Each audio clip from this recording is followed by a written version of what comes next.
I got a text by the label, and he's like, yo, check out iTunes. Your song is #1. And like that, hearing your song's #1 on something, like that's something an artist can only dream of. And for me to have that experience on the first time the first go about it, uh, that was pretty surreal. And I was so thankful, because obviously it's Stick Figure's name. He was on it. He believed in the song, and he put out my song out there, and that collaboration, and his fans loved it. And I was just like, wow, I think this is home. I think this is where I want to keep projecting, Yeah. my music. Hey, everybody. I am Alberta. I'm here with ANORA, reggae singer-songwriter I have with me, and we're here to talk about her new single, Mama, and all of these amazing things that you're doing right now. Like, we have to get to it, but let me just start with the beginning of ANORA. Okay, so your story basically, from what I picked up, started with you and your sister. Is it Ollie? Oh, Oli. Oli. Yeah. Is she Everyone like a does that. skateboard truck? Oh my gosh. Okay, Yeah, she's the Oli. Oli. Okay. Yeah. So y'all had a pop punk band, Mhm. and that was pretty much your early beginnings with that. And aside Yeah. from that, you grew up listening to reggae with your mom, like Bob Marley and things like that.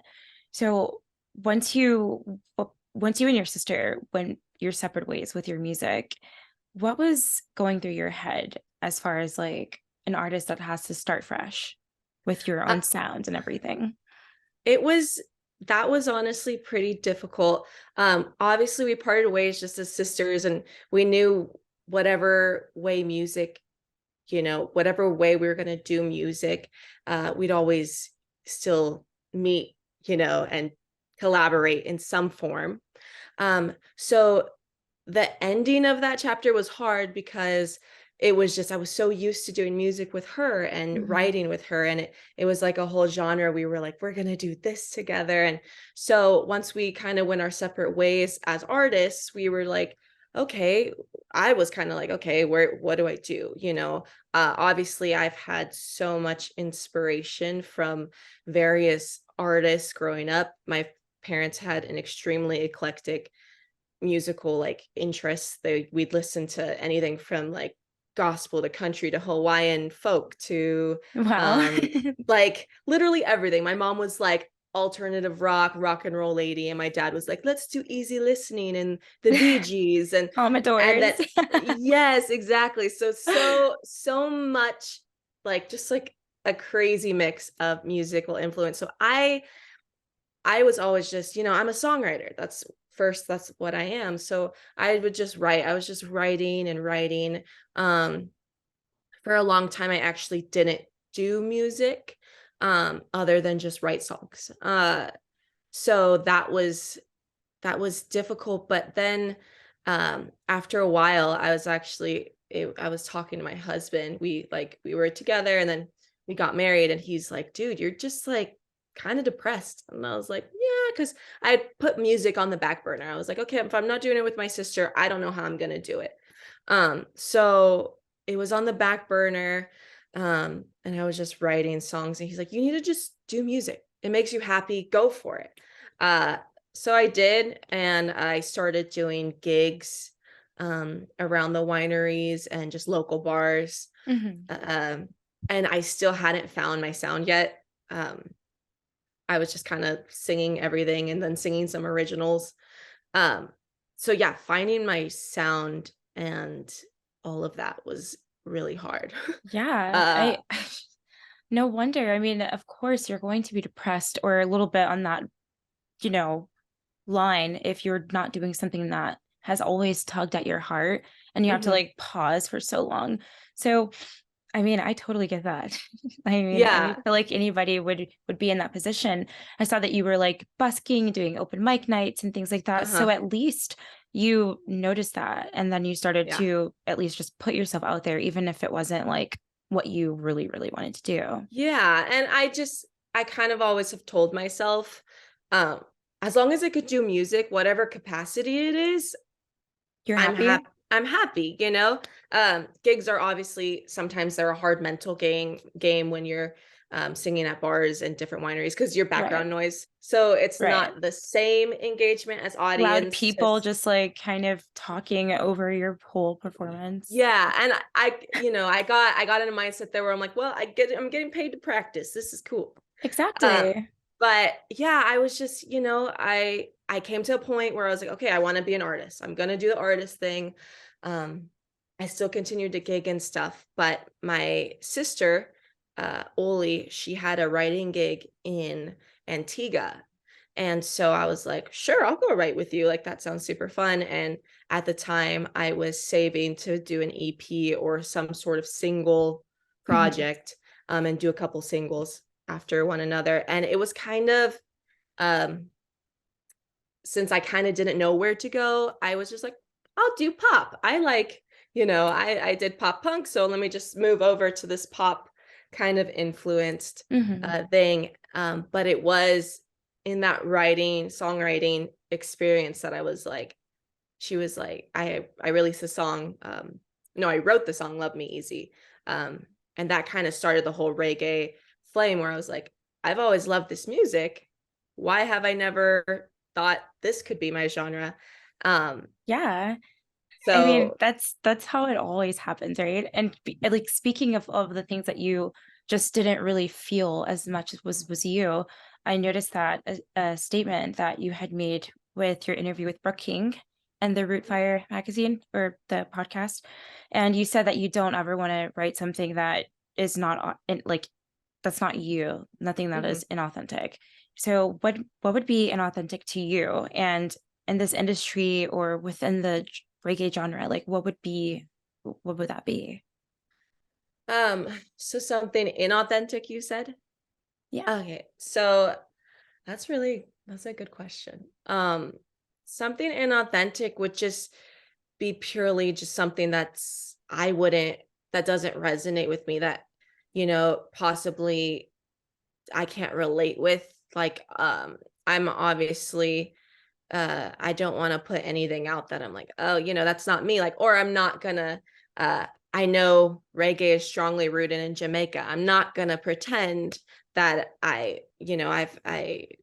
singing about the experience of living in Jamaica, Hmm. or just anything that's, I want to say, very authentic to what I'm doing. So a lot of my writing is very autobiographical, and I'm inspired by life. I'm inspired by my friends' experiences.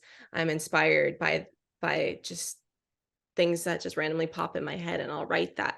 Um, but I would say something that strongly wouldn't be authentic to myself as a creator would not be being honest. Like, if someone asked me like, "Oh, where did this song come from?" or something, if um I would just tell them, I would be like, "Oh, I wrote this one for my husband. I wrote this for that." I don't want to sing anything that doesn't relate to me. That's not, I'm not in reggae. It's such a broad, it's a broad genre. It's rooted in Jamaica, but then it's also trickled into the other islands, which where I got my inspiration from was my dad. He partially grew up in Hawaii, so I'd listen to Hawaiian reggae, and then I grew up in California, so I got the California reggae. I That listened is to so Iration cool. and Revolution, so I felt like it was authentic to me. So I'm just gonna be me. I'm not gonna fake an accent or That is anything. such a Um, complementary like combination of music. Just the Hawaiian reggae and then like your California roots reggae music. It's like that sounds like the beach. It sounds like yeah, just like such a natural, flowy way of living your life. Very easygoing. mhm, So you and your sister, like co-wrote the song "Love Me Easy" with Stick Figure, mhm, and I think that's insane. I really like Stick Figure. I was like, I didn't even know you. I was like, oh my God, that's really fucking good for her. Like, that's awesome.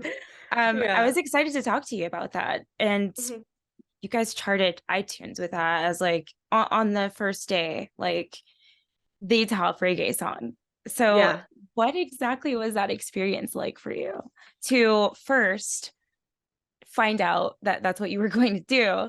And then just the process of like where you were at that time, like in your head, like you were just coming from this depressive state what was it, not long ago, Yeah, maybe. because I was gigging, and then obviously it was the pandemic had hit, so Yeah. I was like gigging stopped. I was just like, okay, this is I don't know what is the future for music. What's the future for me playing music?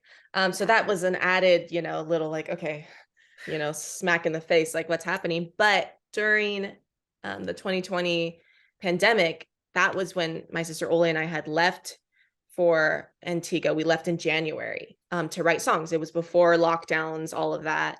Um, so I had written that song. I took it to her, and then she's like, "Okay, let's add this. How about we make it reggae?" Because we were in Antigua. My mom's from Cuba, and so I was like, it kind of set in, like, dude, the Caribbean is where my family has been rooted. Like, this is amazing, and the inspiration of that, and Hmm. realizing, okay, this is cool. So she and I took it to the producers, and they're like, "Hey, let's send it to some people." And I was like, okay, let's see where this goes. Um, but Skeptical. yeah, so in 2020, a few months later, I'd come home to California, and they were like, "Hey, listen to this. Stick Figure likes a song." And then he threw in his verse, and the different production aspects he added. Nice. And I was blown away. I was like, "Wait, he listened to my song?" So that was kind of my hope I held on to during the pandemic, and then as the world was kind of opening up again, I just Oh. continued. 2021 was when I started recording songs like my song Mama and Mhm. Lovely. Um, and so yeah, when we finally decided, okay, it's time to release Love Me Easy, uh, I did not know. I did not expect the whole iTunes number one. I got a text by the label, and he's like, "Yo, check out iTunes. Your song is number one." And like that, hearing your song's number one on something, like that's that's something an artist can only dream of. And for me to have that experience on the first time the first go about it, uh, that was pretty surreal. And I was so thankful, because obviously it's Stick Figure's name. He was on it. He believed in the song, and he put out my song out there, and that collaboration, and his fans loved it. And I was just like, wow, I think this is home. I think this is where I want to keep projecting, you know,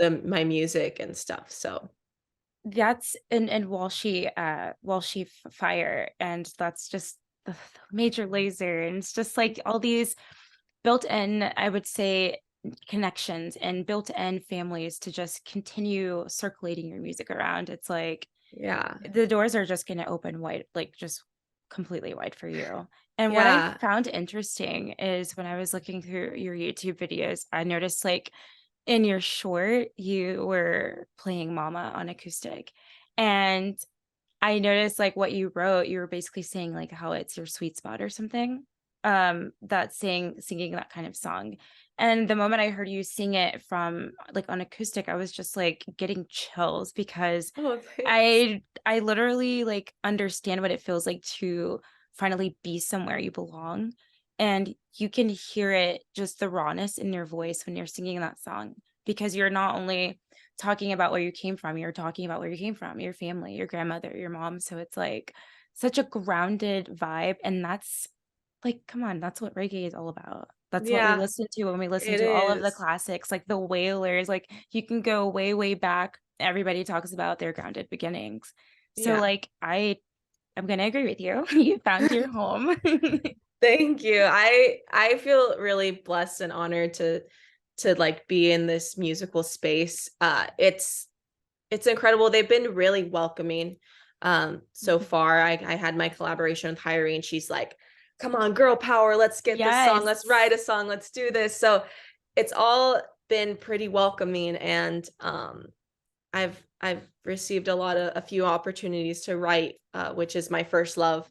But yeah, I want to Yeah? I So, like, just there's just more coming out, there's more. just more, not from me, but where Yeah, but your I'm hoping, songwriting, yes, I'm hoping that that's so great. I've had an opportunity to write with some artists kind of remotely. Yeah, I'm Uh-huh. here and they're in Jamaica, and he's like, "Okay." I can't really release the artist, but he was like, the producer was like, let's write a song and Yes. this kid will sing it. So I was like, okay, let's, so I'm hoping for that. But yeah, I've been really excited about this genre, and kind of at the same time it's been amazing because I realized I've been listening to this my whole life and I never thought that I could fit in here, because I'm like, I don't know, I write such a collection of genres that I was like, but I always enjoyed singing it. I always felt like the music resonated with me. Like who doesn't, when you're, at the beach or even anywhere and you're listening to like just like the sweet sound of reggae. And um I just love it. I'm just excited to be here. I'm excited for you. You were working on an EP when all of that was happening. So, Mhm. what are the plans for that now? So currently that just due to some delays with the project, it's going to be released in singles. Okay. So Lovely was the first, Mhm. and that was definitely pop forward. I wanted to try to go for like a Khalid vibe with it. Okay.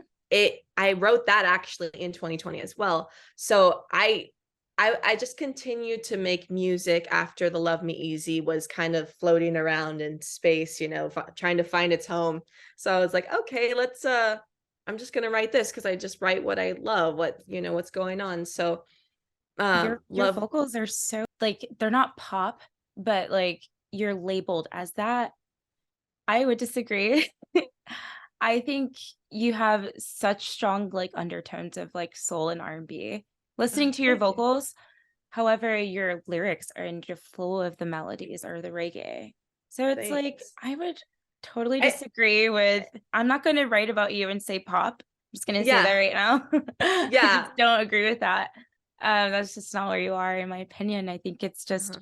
just I don't even know your life, but just listening to the song Mama and then you wrote your song Lovely for your husband, Mhm. it just shows a lot about like what you care about. And then in this music industry, that's like one of the things that's really rare to find that someone can actually like support themselves, talking about things that still matter to people while it's Yeah. like losing its value. And that's what I want to write about my experience, and Mhm. however that relates to people. So my EP is gonna come out in singles. And then it's Lovely. I have my song Mama. Definitely I wanted to bring back the Caribbean influence. Because I didn't know if Love Me Easy was gonna happen. So I was like, I'm just gonna write. Let's see what happens. But I still was holding on, but I was going to do reggae. I was gonna do some sort of that like soulful Caribbean, I don't know if you could call it dance hall, but I just love that music. How do you feel So about remixes? Like, if you were to do like the way you did Mama, what uh-huh. if you did Lovely and a reggae acoustic? Would you ever do like bonus tracks? Is that in your future to redo Oh, them? if anyone wanted to, I would be down. I'm not a producer, although I would love to be. I'm thinking, maybe I should, dabble in that and get into that. But I know that's Do a huge craft it. by itself. So that's going to take years before I can produce myself produce. You So probably would have said that about this opportunity, you know? exactly, because hindsight, 5 years ago, when my husband was Yeah. telling me like, hey, do music, you love it. This is go for it. Um, I was like, "Oh, releasing a song with somebody was far off into the future." And I'm just, I was just kind of trying to figure out how to get there. So I was like, "Okay, my first stop is recording music. Like that's all. I don't know where to go from here there." And then now I'm still kind of navigating that like, "Okay, where do I go from here now?"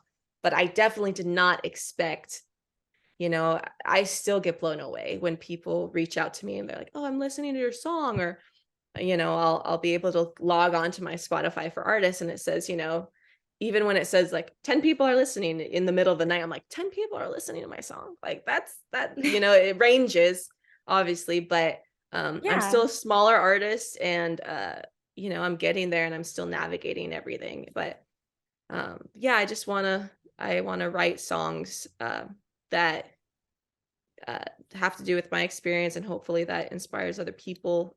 And then Mama, I wrote that for my mom, obviously, and then I have a song that's coming out, and it's going to Mhm. be called Las Mañanitas.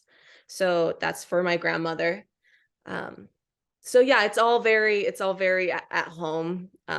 I'm kind of like that myself. I love to be at home. I love being surrounded by my family. I have a very tight, knit, immediate family, who supports me in this dream. So yeah, I want to just, that's just what I write. That's what came out, and that's what I'm excited to share as, I move forward. I have a question for you. So before this interview, I interviewed like a really hardcore band, and I think this question would be interesting to ask you. Hmm. Um, since you're writing songs for different people, like all of these new opportunities are coming up, you will have to leave at some point. Leave your home as a parent, as a new mom. And congratulations, by the way, Thank on that. you. Thank you. So eventually that time is going to come, and I know that'll be very, very hard on you. So do you think that you can give parents some advice who are also musicians? Like, how can you navigate two very different worlds and not give up? And though you haven't like Yeah. actually done all of that stuff just yet, you're still going through the motions of being a musician, like full Hmm. time, doing all these crazy things. So, what advice can you give to musicians who are parents? It's so hard because I'm a new mom, and then also I'm an up and coming musician. Yeah. But in my head, in my perfect scenario, um, me and my husband were we believe in kind of going against the grain and not doing the norm. So we're like, hey, if that opportunity comes, which we hope it does, we want to take her on the road with us, and you Mm, know, do have her, homeschooled through, as we're touring. But I would definitely say, like, don't give up. Like, I so many times, like, had thought, if I have a kid, if I get married, I'm going to be held back in the industry. I'm going to be held back in this way or that way. And it really doesn't. You find more creative ways, different ways to navigate, um, your dreams, but it's doable. And mm-hmm. um, I feel blessed that I get to experience both the Yes. of becoming a mother, and then still seeing my dreams unfold. Like, I laugh because I was the only one holding me back from being like, "Oh, yeah, I can't have kids. I'm not gonna get married yet," because I won't be able to achieve that. And I definitely, for my life at least, I see that it's possible, and that's exciting, to see it unfold for sure. Having her gives me even more reason to be like, "Okay, I can do this." I wanna show her that your dreams are possible in whatever way that is. Like, I want her to see her mom be like, "She didn't give up. She didn't think." And even if, um, I weren't to continue music, as she gets older, and if it gets more difficult, to do it in a different way. I always will write. I always will, you know, hopefully I'll learn how to produce one day, and I could produce other artists.